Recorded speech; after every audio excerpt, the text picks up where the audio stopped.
rendez-vous de l'air, une émission de Fréquence Caraïbes et Nord FM en partenariat avec Madi Linéaire. Les rendez-vous de l'air, c'est une émission spéciale sur la qualité de l'air et l'indice ACMO tous les premiers mardis du mois entre 11h et midi. Soyez à l'écoute sur Radio Fréquence Caraïbes et Nord FM pour tout savoir sur la qualité de l'air et l'indice ACMO. Vous pouvez poser vos questions au 05 96 78 02 03. Les rendez-vous de l'air avec Nord FM, Radio Fréquence Caraïbes et Madi Linéaire. Alors, gardez l'écoute.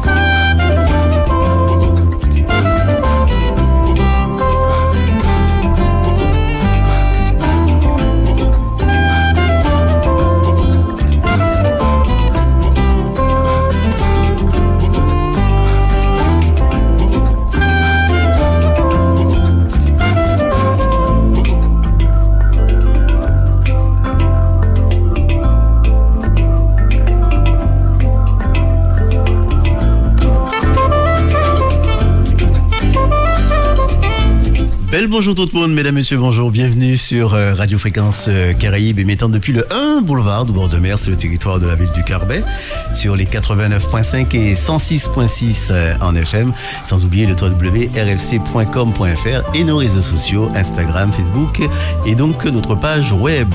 C'est les rendez-vous de l'air avec notre radio partenaire, nos amis et confrères de Nord FM sur les 95.1 du côté du Lorrain, Nord FM, représenté en direct aujourd'hui par Caroline. Bonjour Caroline.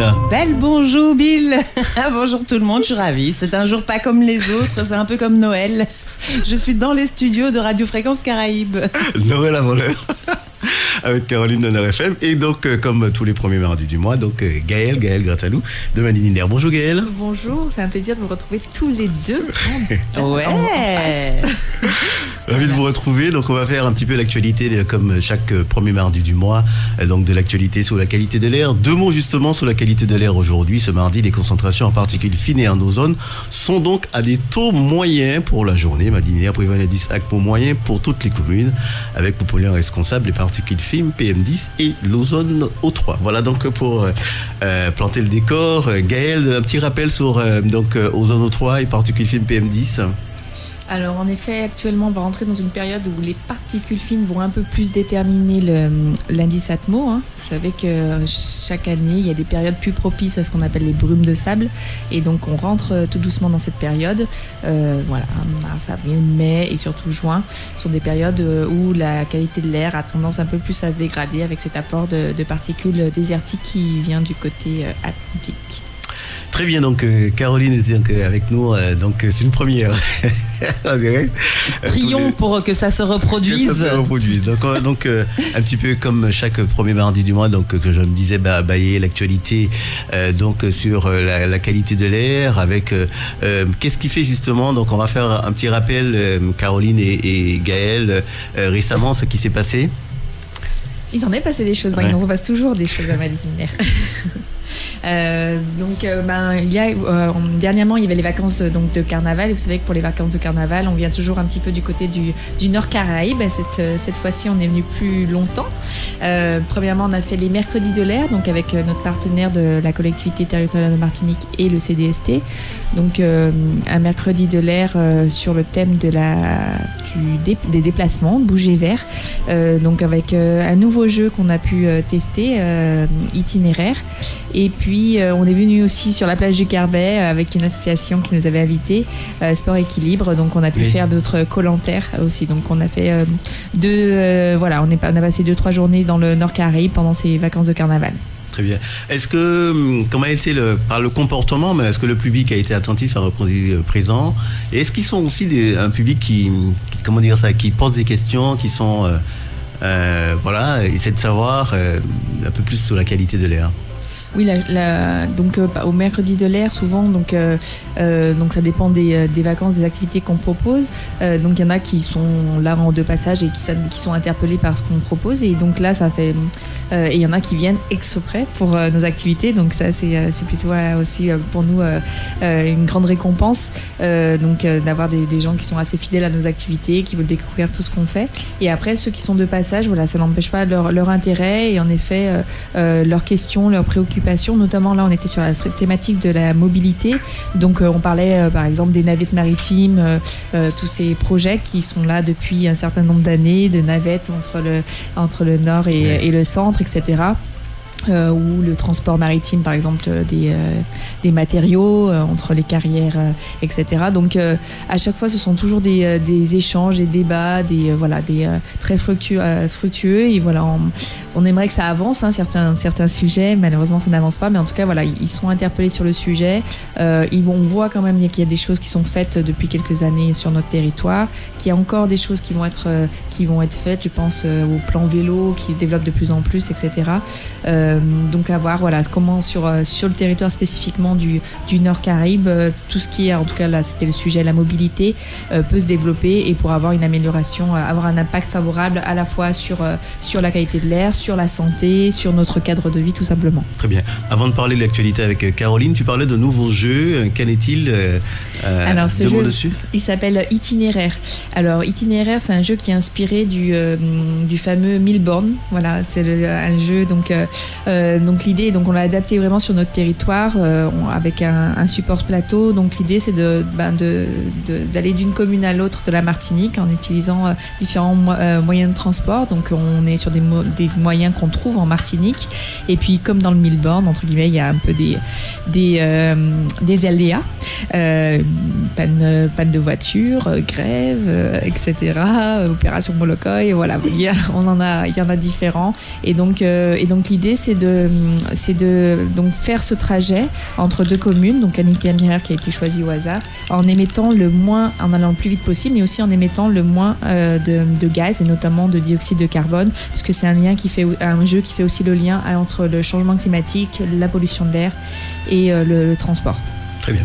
Caroline ? Oui, moi je me demandais si Madininer parfois répondait aux appels qui existent pour recevoir des subventions, par exemple, pour développer toute cette pédagogie, tous ces outils. Parce que j'ai l'impression que vous pourriez rentrer dans plein de campagnes de sensibilisation, de prévention que les pouvoirs publics lancent, par exemple, à l'attention de tel public ou sur telle thématique. Est-ce que ça, c'est des créneaux que vous allez creuser ? Alors, on répond à des appels à projets, en effet, de subventions. Alors, pas vraiment sur la création d'outils pédagogiques.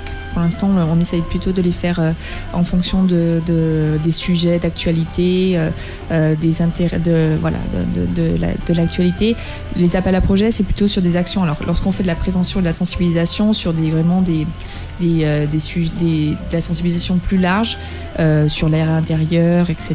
Je pense notamment, et par exemple le projet qu'on a mené sur les microcapteurs citoyens, c'était dans le cadre d'une subvention, donc plan régional santé et environnement 3, donc de l'ARS. Donc des actions plus larges de sensibilisation, de prévention, dans lesquelles on va réfléchir à des supports, des moyens innovants justement pour apporter cette information et aider au changement de comportement, parce que l'objectif de Madininer, c'est toujours aller vers ce changement de comportement, que ce soit favorable à la qualité de l'air, mais de façon plus générale à notre santé et à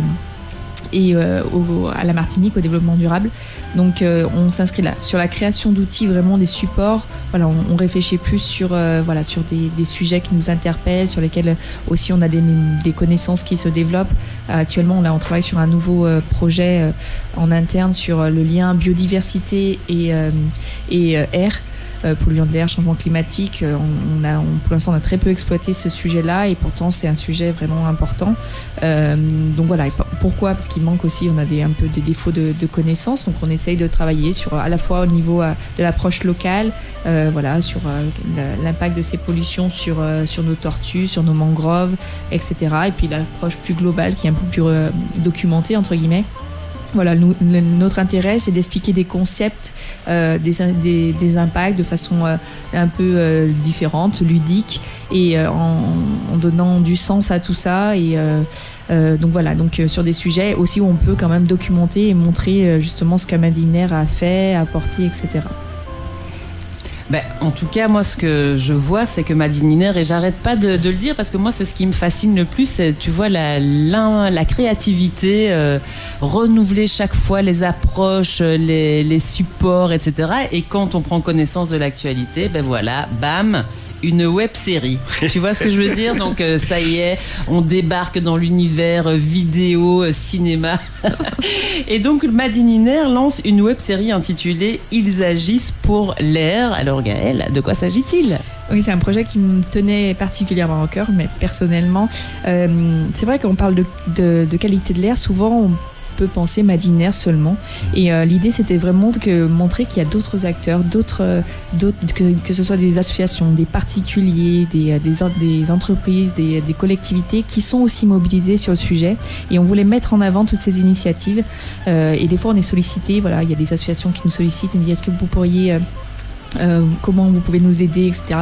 On reste une association, donc financièrement c'est pas forcément évident, mais pourtant les projets, les idées qui soutiennent, nous parlent, ont un sens pour nous, et donc on a réfléchi à mettre en avant ces initiatives locales en Martinique. Et là sur le premier numéro c'est un peu plus Guadeloupe et Martinique. Donc faire des portraits, mettre en avant des initiatives et avec des profils qui seront très différents. Donc c'est vrai, on part sur la création de contenu vidéo, etc. Pourquoi? Parce que aussi ça marche et c'est une façon pour nous d'apporter du contenu nouveau aussi sur nos réseaux sociaux qui puisse se partager, etc. Et voilà, vraiment mettre en avant tous ceux qui font des choses en termes de qualité de l'air, en termes de développement durable et montrer que ça peut être différent que ce qu'on a l'habitude de voir. Et donc d'essayer d'inciter ce changement de comportement. Et donc le premier numéro, c'était avec une coopérative qui s'appelle SailCop. Cette coopérative, elle propose des liaisons à la voile entre la Martinique et la Guadeloupe. Alors, à l'origine, elle a été créée en France pour la Corse métropole. Et puis, ils sont venus, donc ils ont fait la transatlantique et ils sont venus en Martinique. Et eux, ils nous ont contactés pour nous présenter leur projet, nous dire est-ce que ça vous intéresse, comment. Et donc, on a réfléchi. Et c'est vrai qu'il y avait ce projet qui était là. Et pourquoi pas, on lance ça avec eux. Et donc c'est une nouvelle façon de se déplacer. C'est vrai qu'on fait ces liaisons, on utilise quoi? On utilise la navette maritime, on utilise l'avion, et donc en effet des modes de déplacement qui sont polluants, qui ont une empreinte carbone importante, etc.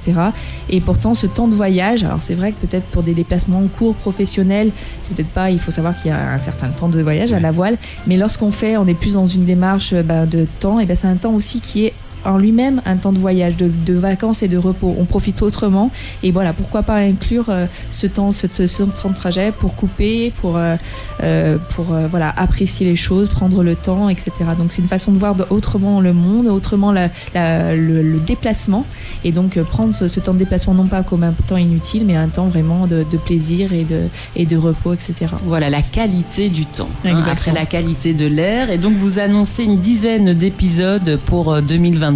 Donc ça y est, après vos après-midi plage pour inventer des jeux, ils ajoutent les soirées apéro pour écrire les scénarios, les scénarii des différents épisodes.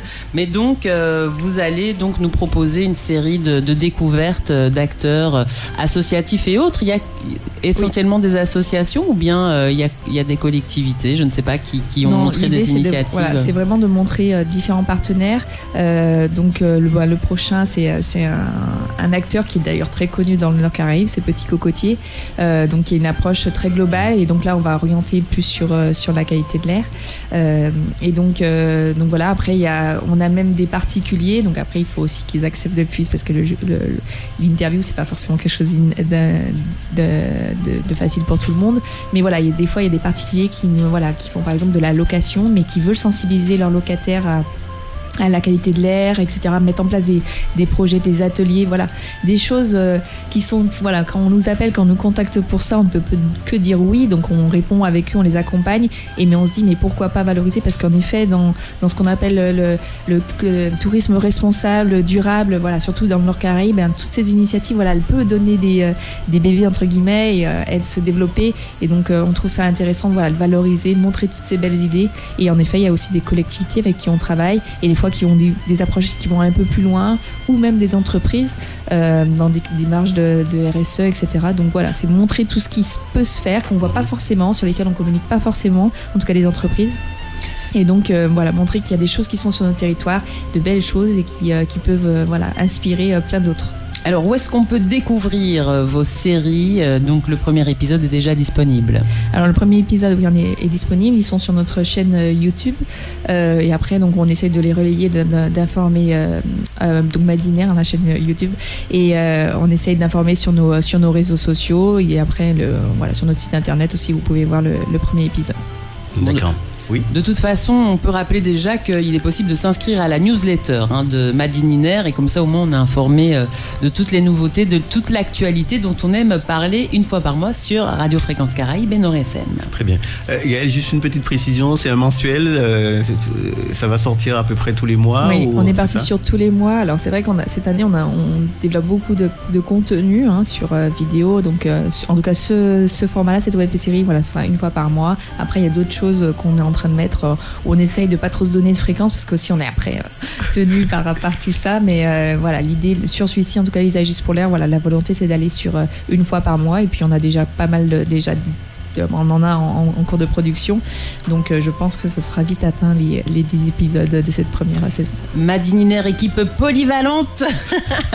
Alors bon, ils s'amusent, mais ils font aussi de la recherche, donc c'est quand même l'autre volet non négligeable de vos activités, et donc vous partagez déjà des premiers résultats sur les recherches en matière d'allergies sur le territoire, ou de sources allergènes sur le territoire de la Martinique. Oui, il faut savoir que la surveillance, c'est quand même notre cœur de métier. On parle beaucoup de sensibilisation, mais on ne ferait pas de sensibilisation s'il n'y avait pas de surveillance, et voilà, cette expertise. Donc Madinaire, en effet, a lancé en 2000, il y a un an, les premières mesures de pollen dans l'air ambiant. Donc c'est quelque chose de nouveau sur notre territoire, donc sur lesquels il faut encore développer notre expertise, mais en tout cas on a fait un an de prélèvement sur 3 sites de pollen, donc des prélèvements, et donc on prélevait, et puis on envoyait pour analyse au RNSA, c'est le réseau national qui se charge de l'analyse des pollens. Et donc cette campagne d'un an, là aussi, elle s'inscrit dans le cadre du plan régional santé et l'environnement. Elle est importante puisqu'elle permet d'avoir une meilleure connaissance des pollens qui sont présents dans notre air. Et notamment pour les allergologues, puisqu'on est dans le comité de pilotage qui suivait ce projet de surveillance, il y avait des allergologues, et donc là, apporter des billes justement pour aider au traitement justement des personnes qui peuvent être allergiques au pollen. Donc il y en a eu il y a quelques années, en 98 de mémoire, un premier calendrier, mais il fallait le réactualiser. Et donc l'idée, c'est aussi d'essayer de pérenniser, parce qu'un an ça ne suffit pas forcément de mesures, mais en tout cas ça permet d'avoir une première idée des pollens qui sont là, des familles de pollens qui sont présents, de leur quantité selon les sites. On a un site, ces sites ont été identifiés par le comité de pilotage, composé donc des médecins et puis de l'ARS. Et donc ça permet de voir un petit peu que les pollens sont aussi une problématique. Alors c'est vrai, quand on parle de pollen, on parle souvent fromager en Martinique, premier pollen, et on voit qu'il y en a d'autres qui sont encore plus allergisants. Et puis il y a des périodes en effet qui sont plus propices, et en effet des fois on se dit c'est bizarre, j'ai les yeux qui me grattent, j'ai le nez qui me gratte, etc. Et on met ça sur les brumes de sable. Mais non, exactement. Les pauvres brumes de sable qui s'en prennent tout sur le dos. Et non, en effet dans l'air il peut y avoir d'autres choses qui n'ont pas d'odeur, mais voilà, qui sont présentes et qui peuvent expliquer parfois certains symptômes. Donc voilà, c'est vraiment pour aider justement cet accompagnement des médecins, etc.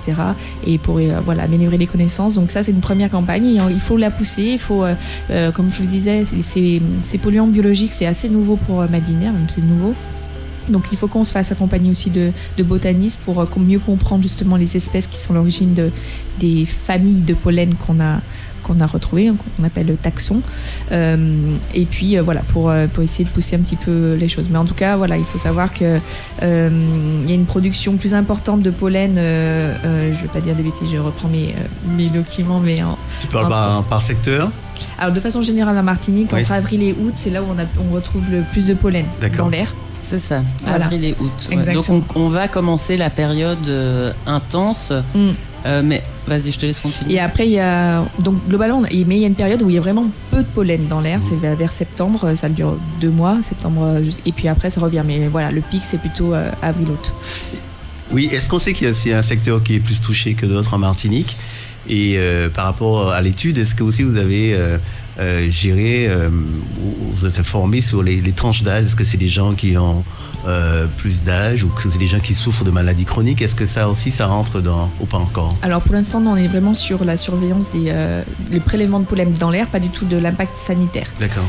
Il faut savoir qu'en effet, pourquoi on a fait cette étude à l'origine, si je recontextualise, c'est qu'il y a quelques années, il y a un rapport de l'ANSES, donc c'est une autorité sanitaire en France, qui montrait qu'il y a vraiment un défaut de connaissance de l'impact sanitaire justement des pollens et des moisissures sur la population dans les outre-mer. D'accord. Donc ça, c'était le constat.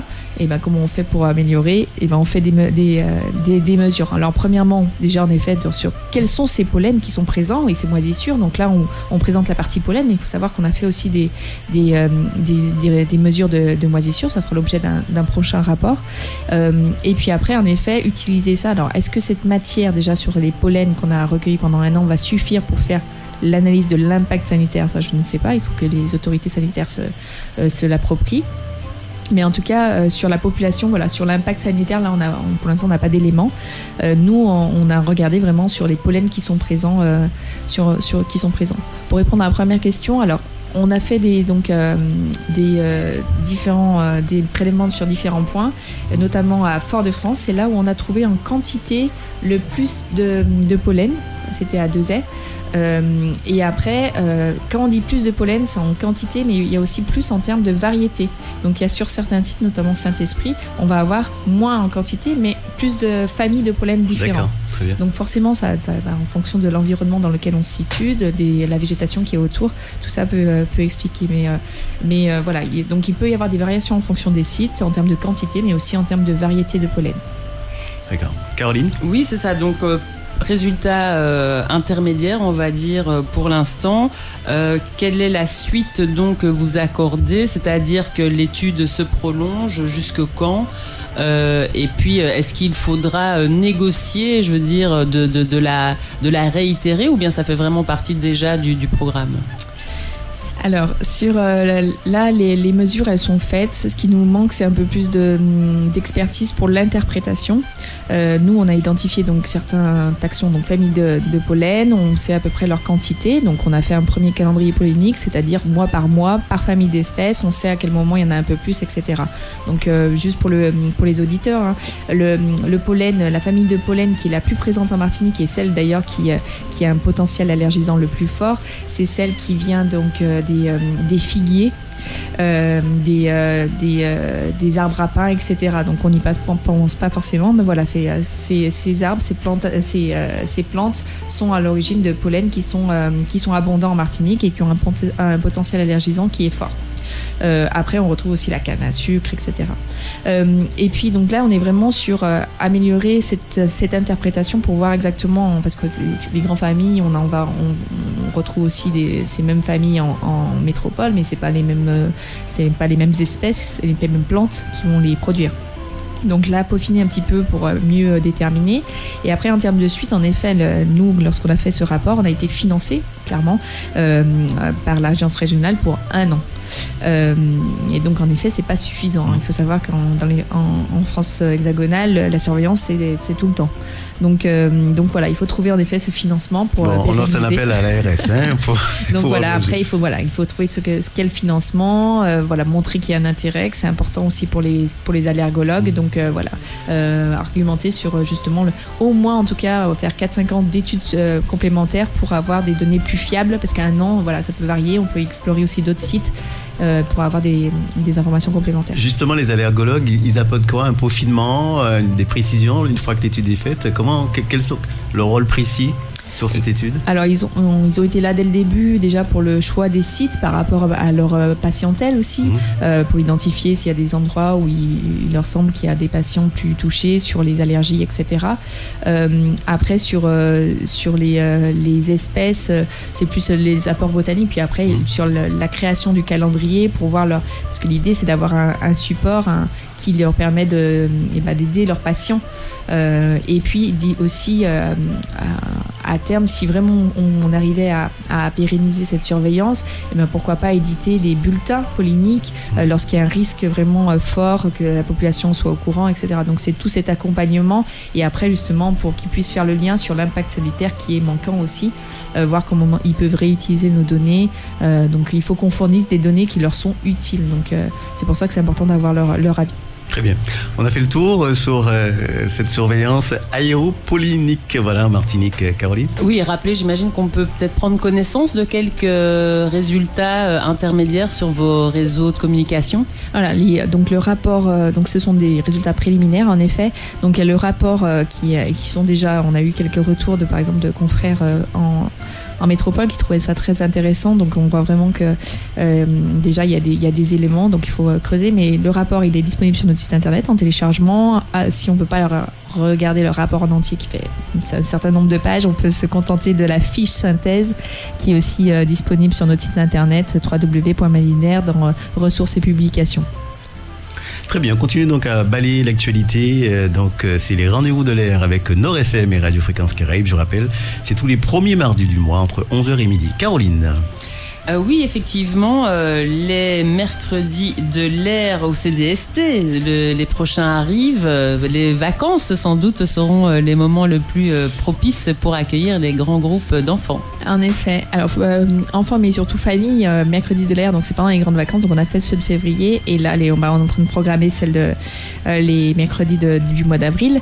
Je pense qu'on va rebasculer ça fait longtemps qu'on n'est pas intervenu sur cette thématique, l'air intérieur, avec une exposition, des jeux, etc. Et l'idée c'est vraiment de partager un moment en famille autour de cette thématique. Donc c'est un rendez-vous maintenant qui commence à s'inscrire un petit peu dans notre paysage, en tout cas nos rendez-vous. Donc voilà, dans le Nord Caraïbe, on sera présent encore pour Pâques. Donc les 2 mercredis, je ne sais plus, le 12 et puis je ne sais plus. Le 5 il me semble. Voilà, le 5 et le 12 certainement. Donc voilà, j'aurai certainement l'occasion d'en reparler un petit peu plus, mais en tout cas vous pouvez déjà noter dans vos agendas ces 2 mercredis au CDST, avec un temps fort par demi-journée, et puis sinon il y aura une exposition autour de la qualité de l'air. Alors les aspects pratiques, on va quand même donner des conseils aux familles, parce que parfois on fait des choses à la dernière minute, mais est-ce que ça fonctionne avec les mercredis de l'air d'appeler le matin pour participer le matin même? Ça dépend du monde qu'il peut y avoir. Il y a certaines animations lorsqu'on met par exemple l'escape game, là non. Ouais. Mais voilà, il vaut mieux réserver. En effet, il y a un système d'inscription souvent. Ça dépend des types d'activités. Lorsqu'il y a des activités où on est obligé d'avoir un nombre limité, d'autres on est un peu plus flexible, on va dire. Donc c'est vrai que c'est mieux de s'inscrire, et ça nous permet aussi de proposer des activités qui sont mieux adaptées justement au nombre de personnes qui sont présentes. Très bien, donc les rendez-vous de l'air, avant de continuer avec Caroline, est-ce que d'une manière globale, Gaëlle, les Martiniquais et les Martiniquaises ont conscience maintenant de la qualité de l'air? Parce que c'est vrai que c'est quelque chose qui passait un petit peu sur la tête il y a quelques années. Avec tout ce qui se passe, on vient de parler de l'étude là, à l'instant. Est-ce qu'il y a une conscientisation, une prise de conscience de plus en plus des Martiniquais et des Martiniquaises par rapport à tous les événements? On vient de parler là justement du prochain, des jeux que vous faites, des rendez-vous que vous donnez, seul ou avec des partenaires. Est-ce qu'aujourd'hui, nous Martiniquais, Martiniquaises, on est conscients? De façon générale, je pense qu'en effet, il y a une prise de conscience. On sent que les gens sont plus interpellés par le sujet, et de façon générale par le développement durable, le changement climatique. Ils ont conscience que notre territoire est aussi vulnérable de plus en plus. Et puis, c'est vrai qu'il y a beaucoup plus d'initiatives avec des acteurs, différents acteurs. À peine hier, j'ai reçu une invitation aussi pour un événement par la fresque du climat, etc. Donc il y a quand même, il y a une émergence d'acteurs où on parle, où on échange sur ces thématiques. L'idée, c'est pas de donner des leçons, c'est vraiment de partager, d'échanger et de montrer, comme on le fait dans dans la web-série Ils agissent pour l'air, qu'il y a, en fait, il y a plein de choses qui se passent. D'accord. On sent que c'est un territoire qui est en ébullition, où on sent qu'il y a des choses qui... Et voilà, c'est de coordonner, de mettre cela en cohérence pour justement montrer qu'il y a... Voilà, et que aussi, parce que ce sont essentiellement des initiatives citoyennes, et donc que le politique aussi s'approprie un peu tout ça, et voilà, puisse le mettre aussi, le prendre en compte plus facilement dans ses politiques. Alors c'est vrai que souvent dans les politiques publiques, on a ça parce que c'est une obligation réglementaire, mais il peut y avoir des choses qui viennent du terrain et qui peuvent aussi influer sur les choix politiques et stratégiques. Donc voilà, c'est tout ça. On sent qu'il y a une prise de conscience, qu'il y a des choses qui se font. Après, c'est pas quelque chose de facile parce que ça remet un peu nos habitudes en question. Hein. Il faut savoir, quand on parle de changement climatique, quand on parle de qualité de l'air, c'est aussi une nouvelle façon de vivre, de consommer, etc. Qu'on essaie de promouvoir. Et on essaie de le promouvoir, pas montrer que il faut tout arrêter, etc. Mais de faire différemment. Et en faisant différemment, on peut être tout aussi heureux, etc.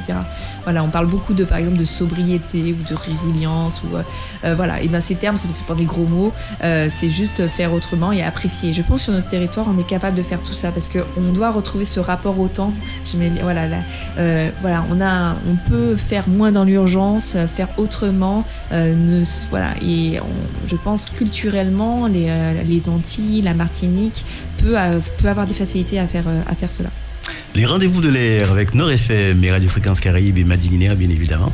Et Caroline, on continue à balayer l'actualité. Écoute, moi je pense qu'il est l'heure du conseil du mois et justement il fait référence aux moisissures dont on parlait un peu plus tôt. Mais chez soi aussi, on peut faire attention à prévenir l'apparition de moisissures, Gaëlle. Oui, les moisissures, il y en a vraiment dans plusieurs pièces, notamment les pièces humides. Le premier geste, en tout cas pour limiter les moisissures, c'est vraiment l'aération. Il faut savoir que dans votre air intérieur, dans votre habitation, c'est le premier geste à faire, c'est aérer. Aérer pour limiter, pour faire disperser les polluants qui sont émis par vos meubles, par vos peintures, par vos produits ménagers, etc., les bougies que vous pouvez, et les moisissures aussi. Donc on limite les sources d'humidité. Si on a des fuites, etc., on remplace ce qui a posé problème et on aère. Et pour le nettoyage aussi, lorsque vous avez des moisissures à la maison, faites attention au nettoyage. En effet, on peut utiliser alors vous savez, si vous suivez l'émission, que la javel, je ne suis pas une pro-javel, mais dans ces cas-là, surtout si on peut avoir des impacts sanitaires, on peut nettoyer avec de la javel, mais bien rincer. En fait, c'est important de rincer, et lorsqu'on utilise la javel aussi, de se protéger. Ou sinon, utiliser, vous savez, lorsqu'on fait des ateliers de confection de produits ménagers naturels, des pâtes anti-moisissures, vous avez bicarbonate et du citron. Vous faites cette pâte, par exemple sur vos joints, etc. Et vous pouvez, voilà. Alors, il ne faut pas le faire lorsque c'est déjà tout noir, c'est sûr que ça ne va pas marcher. Donc là, malheureusement, il y en a beaucoup qui sont tentés d'aller sur des produits surpuissants et donc forcément très agressifs et très nocifs.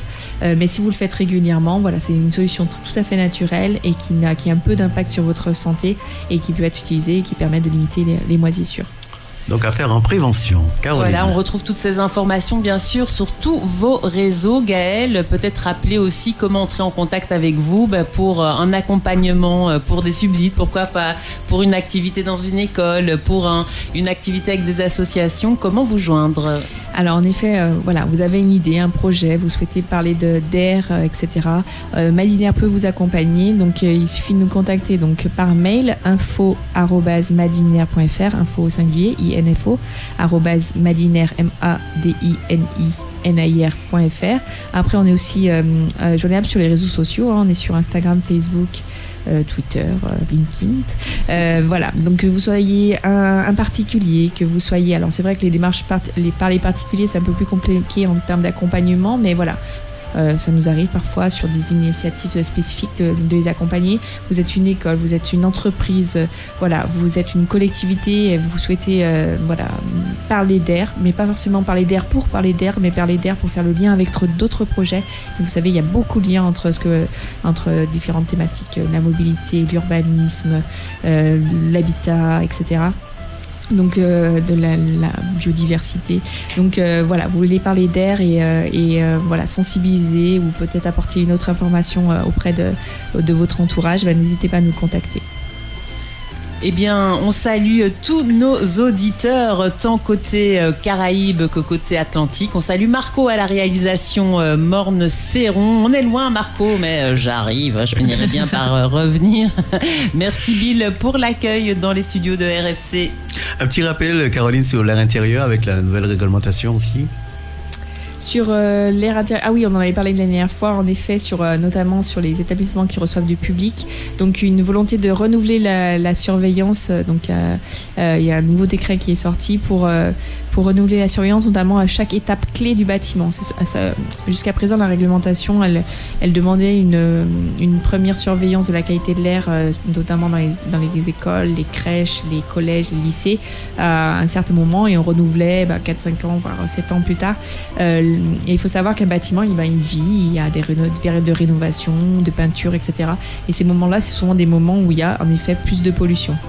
Donc il faut le prendre en compte. Donc en effet, il faut être vigilant. Ces bâtiments, ils doivent mettre en place une surveillance à la fois des moyens d'aération et de rénovation, des mesures pour justement diagnostiquer la qualité de l'air intérieur, et puis mettre en place des plans d'action, souvent préventifs. Et donc on essaye d'accompagner là aussi tous les établissements. Alors ça, on fait beaucoup avec, par exemple, on accompagne la collectivité territoriale de Martinique pour ces établissements collège-lycée. On accompagne certaines écoles. On a eu l'occasion, par exemple, au collège du Carbet, de venir pour faire vraiment une sensibilisation au-delà des mesures, mais une sensibilisation à tous les élèves de l'établissement sur cette problématique de la qualité de l'air, justement pour qu'ils comprennent pourquoi on fait des mesures, quel est l'objectif, etc. Donc voilà, ça c'est des choses qui peuvent se mettre en place et qui sont obligatoires d'ailleurs maintenant pour les établissements qui reçoivent du public. Les rendez-vous de l'air avec Nord FM et donc Radio Fréquence Caraïbes, je rappelle, c'est tous les premiers donc mardis du mois, avec évidemment Caroline qui nous fait le plaisir d'être avec nous aujourd'hui. On est en train de balayer l'actualité. Je crois qu'on a fait en tout cas l'essentiel de l'actualité pour ce mois-ci. S'il y a des choses à rajouter, mesdames. Ah non, plus que ça, on est très bien. Alors, quelques rendez-vous à venir. On parlait pour les vacances de Pâques notamment, on rappelle. Voilà, les prochains, c'est mercredi de l'air, vacances de Pâques. Après, on a d'autres événements avec des partenaires, notamment l'Espace Sud qui chaque année fait ce qu'on appelle les défis des familles. Et donc on les accompagne, on accompagne les familles qui sont sur le territoire sud à améliorer justement leur empreinte sur l'environnement, et on les sensibilise notamment, nous en tout cas, sur la qualité de l'air, mais ils balayent vraiment plein d'activités là, au niveau de l'alimentation, etc. Donc c'est une belle opération que fait l'Espace Sud. De mémoire, sur les événements qui sont programmés, les principaux qui sont programmés et qui sont ouverts au grand public. Je rappelle les dates en tout cas pour le CDST à Saint-Pierre. Donc c'est les 5 et 12 avril. C'est un mercredi 5 et mercredi 12 avril 2023. Donc c'est de 9h à 16h. Donc d'ores et déjà, les gens peuvent s'inscrire et participer évidemment donc pour ces prochains rendez-vous. Merci Caroline d'être venue dans les studios. Ça fait plaisir. Avec plaisir. Au revoir Gaël. Au revoir Bill. Merci Gaël. Merci. Et on se retrouvera donc le premier mercredi du mois d'avril. À bientôt et d'ores et déjà, excellent appétit.